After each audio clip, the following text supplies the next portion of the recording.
रानिया side है, रानिया side में मतलब सारे लगा रहे हैं क्योंकि वहाँ का विधायक है जो रणजीत सिंह है। किसान विरोधी सरकार, किसान यूनियन। धान तो बगैर कोई शहर ला ही नहीं सकते। मीह पै गया साड़ा नरमा खत्म हो जाएगा। फैसला वापिस लो, वापिस लो, वापिस लो। किसान विरोधी फैसला वापिस लो, वापिस लो, वापिस लो। किसान विरोधी फैसला वापिस लो, वापिस लो, वापिस लो। किसान विरोधी सरकार मुर्दाबाद, मुर्दाबाद, मुर्दाबाद। जो स्टूडेंट है उनसे 5-5 रुपए मांग रही है। आज किसान से वो 1-1 किलो अनाज मांग रही है। वो 7-7 हजार रुपए प्रति एकड़ कैसे दे देगी? नमस्कार, स्वागत आपका के हरियाणा पे। मैं हूं आपके साथ रमेश जाखड़ और इस वक्त मैं मौजूद हूं नेजाडेला कला गांव में। और यहां पे आपको बता दूं कि तमाम किसान जो है कोरोना के बावजूद भी, कोरोना महामारी के बावजूद भी यहां पे एक साथ इतनी संख्या में इकट्ठे हुए हैं। तो इसके पीछे एक खास वजह ये बता रहे हैं किसान की एक तरफ तो सरकार कोरोना जैसी महामारी से जूझ रही है, किसान भी जूझ रहा है, लेकिन दूसरी ओर सरकार जो है वह किसानों को दोहरी मार मारने का काम कर रही है। इससे पहले की अगर बात करें तो किसान को परेशान करने में सरकार ने कोई कमी नहीं छोड़ी थी, कोई कसर नहीं छोड़ी थी, चाहे वो सरसों खरीद की बात हो या फिर गेहूं खरीद की बात हो। और उसके बाद अब गेहूं की पेमेंट नहीं आ रही तो उसके लिए किसान भी काफ़ी दुखी है। उसके बाद अब एक और फैसला सरकार ने किसानों पे थोप दिया कि इन्होंने धान नहीं लगाना। पूरे सिरसा जिले का लगभग अगर जिक्र करूँ तो सिरसा जिला में धान लगता है हर इलाके में, और वहाँ पर अब धान लगाने की मनाही कर दी है। तो ये नेजाडेला कला गांव जो है ये पूरा का पूरा धान लगाता है और ये तमाम किसान यहाँ पे इकट्ठा हुए हैं। उनके साथ उनका नेतृत्व करने के लिए कांग्रेसी विधायक कालांवाली से शिषपाल केरवाला है। चलिए सबसे पहले शिषपाल जी से बातचीत करते हैं। सर, अगर बात करें तो ये तमाम किसान यहाँ पे इकट्ठा एक साथ हुए हैं, सोशल डिस्टेंसिंग भी नहीं है, क्या कहते हैं? क्या हो रहा? देखिए, जहाँ तक सोशल डिस्टेंसिंग की बात है, पिछले जब से 24 मार्च से स्टार्ट हुआ तब से सभी साथी सोशल डिस्टेंसिंग बनाए हुए हैं और तमाम साथी यहाँ सुरक्षित हैं। और आज भी सोशल डिस्टेंसिंग के तहत ही ये काम हुआ। जैसे ही कुछ सरकारी मुलाजिम आए उस वक्त तमाम साथी इकट्ठे हुए अपनी बात रखने के लिए। आज एक ऐसा मुद्दा जिसमें पूरे हरियाणा के 8 ब्लॉकों को जहाँ जो जीरी है उस पर रोक लगा दी गई है कि बिजाई नहीं होगी। ये तुगलकी फरमान के विरोध के अंदर किसान आज एकत्रित हुए हैं। आप देख रहे हैं नेजाडेला कला गांव जो कि बिल्कुल घग्गर के किनारे पे है और आज जब नरमे का बिजाई का वक्त निकल चुका है और यहाँ दूसरी फसल नहीं हो सकती और उसके बावजूद यहाँ झोने पे रोक लगा दी गई है, तो इसलिए किसान अपनी दुविधा को लेके कहाँ जाए, इसलिए आज यहाँ इकट्ठे हुए हैं। और हमारे तमाम अधिकारियों से बात भी हो रही है कि आप ये क्षेत्र जो कि घग्गर के नज़दीक का इलाका है उसको अगर आप जीरी से रोकेंगे तो कहाँ उगाएगा किसान जीरी। और यहाँ कम से कम 3-3, 4-4 लाख रुपए लगा के ट्यूबवेल लगा लिए, पाइपलाइनें लाखों रुपए की 10-10 लाख रुपए लगा के किसान ने यहाँ ट्यूबवेल कनेक्शन स्थापित किए हैं। क्या आप बाजरे की खेती से ये पूरा हो सकता है? क्या मक्के की खेती से पूरा हो सकता है?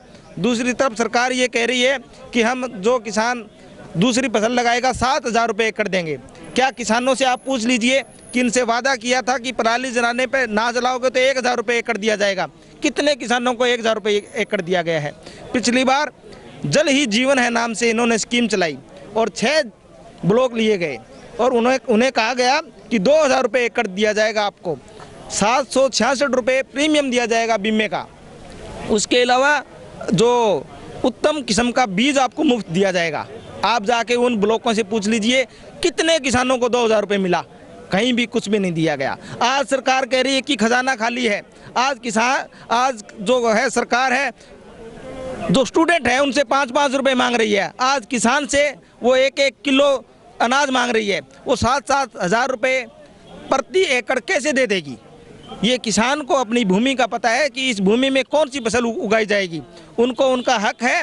आज जिस प्रकार से किसान को रोका जा रहा है कि ये फसल उगाई जानी है, कल को ये बातें भी रखी जाएगी कि आपको खाना क्या है, आपकी रसोई में पकाना क्या है। ये स्वतंत्रता पे, हमारी आज़ादी पे कुठाराघात है। किसान जो है हमारी वैश्विक, चाहे हमारी आर्थिक व्यवस्था का आधार है और इसको अगर आप बचाए नहीं रखेंगे तो ये आपके लिए अच्छा नहीं होगा। तो मैं खट्टर साहब की और दुष्यंत चौटाला जी की जो है खटारा सरकार है उसको मैं चेताना चाहता हूँ कि आप ये तुगलक के फरमान है, इनको आप वापस लीजिए और किसानों को आज़ाद छोड़ दीजिए कि आप अपनी मर्जी से किसान फसल बोए।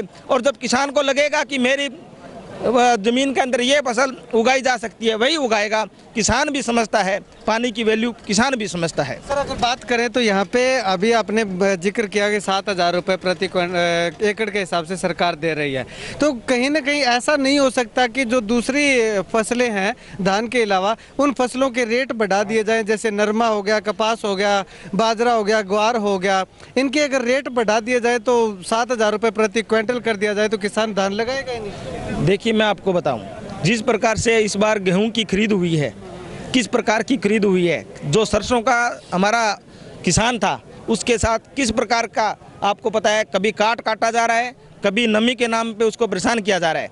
कहाँ से ये भाव देंगे जब ये जीरी का भाव ठीक नहीं दे पा रहे, नरमे का भाव ठीक नहीं दे पा रहे, गेहूं की खरीद, सरसों की खरीद ठीक से नहीं कर पा रहे, कहाँ से देंगे ये? इनके पास कोई नीति नहीं है। ये सरकार किसान विरोधी सरकार है और किसान को परेशान करके राज करना चाहती है।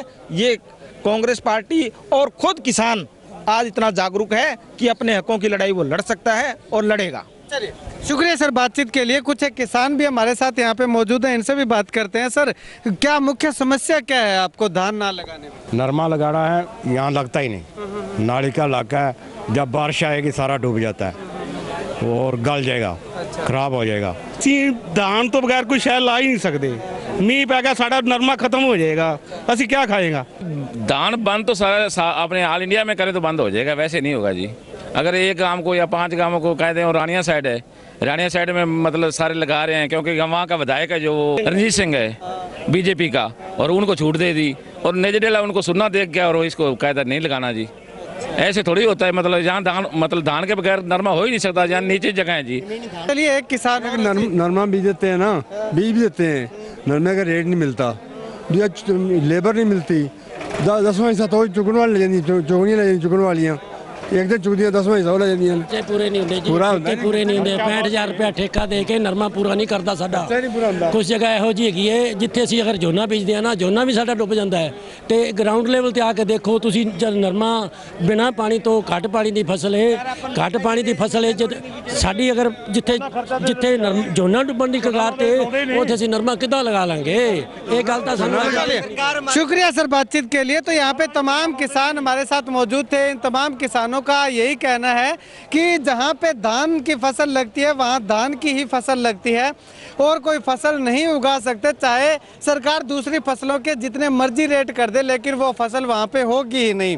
तो ऐसे में सरकार को चाहिए कि ऐसी जगहों को चिन्हित करे कि जहाँ पे ज़बरदस्ती धान लगाया जा रहा है, जो जगह धान की नहीं है वहाँ पे धान की रुकावट कर दे कि वहाँ पे धान नहीं लगा सकते।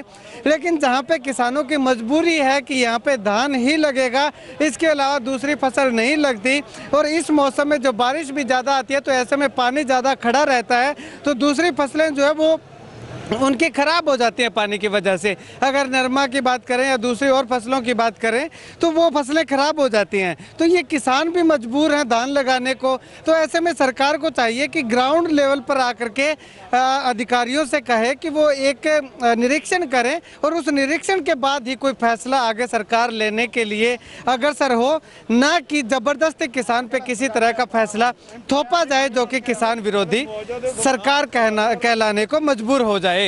कैमरा सहयोगी सुनील के साथ रमेश जाखड़ के हरियाणा।